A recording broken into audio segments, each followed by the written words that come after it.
To the red country and part of the gray country of Oklahoma, the last rains came gently, and they did not cut the scarred earth. The plows crossed and recrossed the rivulet marks. The rains lifted the corn quickly and scattered weed colonies and grass along the sides of the roads, so that the gray country and the dark red country began to disappear under a green cover.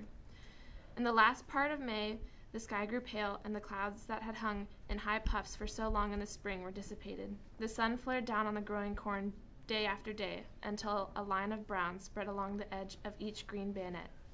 The clouds appeared and went away, and in a while they did not try any more. The weeds grew darker green to protect themselves, and they did not spread any more. The surface of the earth crusted, a thin, hard crust, and as the sky became pale, so the earth became pale, pink in the red country and white in the gray country. In the water-cut gullies, the earth dusted down in dry little streams. Gophers and antlions started small avalanches, and as the sharp sun struck day after day, the leaves of the young corn became less stiff and erect. They bent in a curve at first, and then, as the central ribs of strength grew weak, each leaf tilted downward. Then it was June, and the sun shone more fiercely. The brown lines on the corn leaves widened and moved in on the central ribs. The weeds frayed and edged back toward their roots. The air was thin and the sky more pale, and every day the earth paled. In the roads where the teams moved, where the wheels milled the ground and the hooves of the horses beat the ground, the dirt crust broke and the dust formed. Every moving thing lifted the dust into the air. A walking man lifted a thin layer as high as his waist, and a wagon lifted the dust as high as the fence tops, and an automobile boiled a cloud behind it. The dust was long in settling back again. When June was half gone, the big clouds moved up out of Texas and the Gulf, high and heavy clouds, rainheads. The men in the fields looked up at the clouds and sniffed at them, and held wet fingers up to sense the wind, and the horses were nervous while the clouds were up. The rainheads dropped a little spattering and hurried on to some other country. Behind them the sky was pale again, and the sun flared. In the dust there were crop craters where the rain had fallen, and there were clean splashes on the corn, and that was all. A gentle wind followed the rain clouds, driving them northward, a wind that softly clashed the drying corn.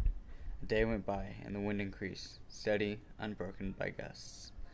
The dust from the roads fluffed up and spread out, and fell on the weeds beside the fields, and fell in the fields a little way. Now the wind grew strong and hard, and it worked at the rain crests in the cornfields. Little by little the sky was darkened. The mixing dust and the wind felt over the earth, loosened the dust, and carried away. The wind grew stronger. The rain crust broke, and the dust lifted out of the fields, and drove gray plumes into the air like sluggish smoke.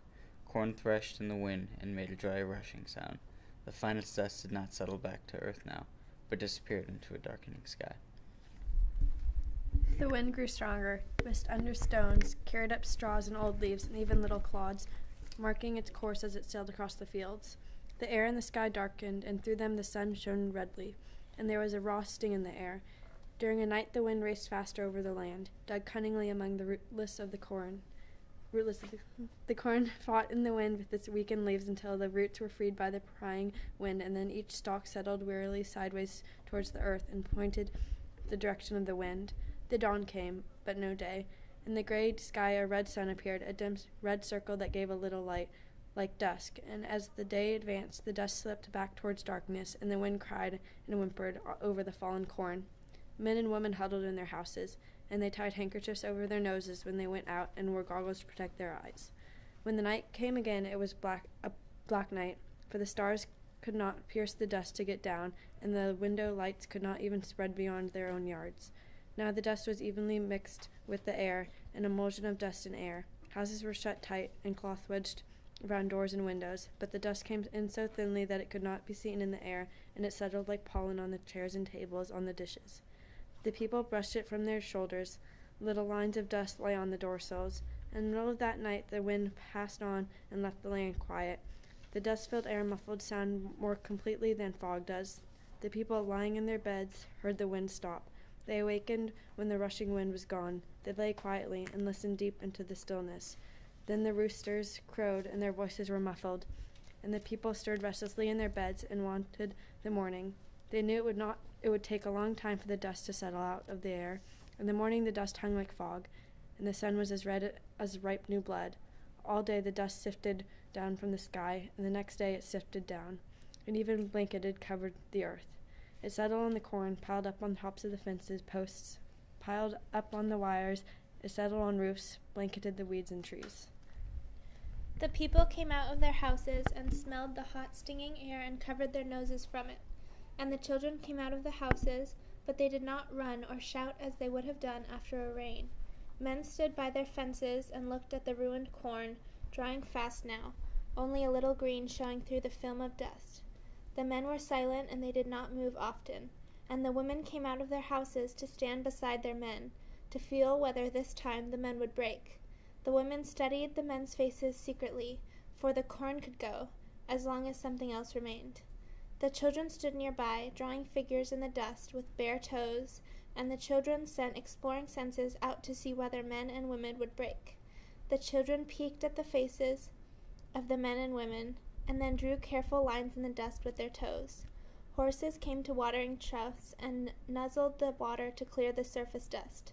After a while, the faces of the watching men lost their bemused perplexity and became hard and angry and resistant. Then the women knew that they were safe and that there was no break. Then they asked, "What'll we do?" The men replied, "I don't know, but it was all right." The women knew it was all right, and the watching children knew it was all right. Women and children knew deep in themselves that no misfortune was too great to bear if their men were whole. The women went into their houses to work, and the children began to play, but cautiously at first. As the day went forward, the sun became less red. It flared down on the dust-blanketed land. The men sat in their doorways of their houses. Their hands were busy with sticks and little rocks. The men sat still, thinking, figuring.